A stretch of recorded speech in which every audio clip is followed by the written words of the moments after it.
आज आमच्या घरी खास गुलाबजामुन बनले होते. का ते सांगते. पण त्याआधी हॅलो, मी Surekha and welcome to my 365 vlog challenge. या मनी मावशी गप्पा मारून मग बस पकडून मी गेले कामाला. मग त्यांचे तेच रिपीट कामं, व्हिडिओज आणि मग ती डिझाइन. सानिकाचा काल बर्थडे होता म्हणून तिच्यासाठी मी तिचं फेव्हरेट कटोरीसुद्धा आणली होती. By the way, finally, finally मी माझं आज ऑफिस सोडलंय.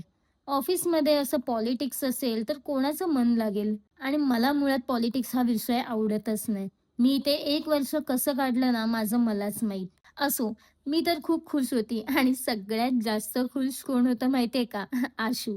कधी वेळ मिळाला ना तर आपण या ऑफिसबद्दल नक्कीच डिस्कशन करू. घरचे पण इतके खुश होते ना म्हणून या लोकांनी गुलाबजामुनचा बेत केला होता. का करते?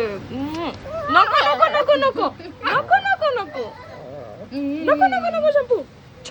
आज आमच्या चंपूसोबत पण मला भांडण करायला बराच टाइम भेटला होता. मग तिच्याशी खूप सारी भांडले. मग घरच्यांशी मस्त डिस्कशन करत आणि येस गुलाबजामुन खात गेला आमचा दिवस. तर असा होता माझा आजचा दिवस. Bye bye.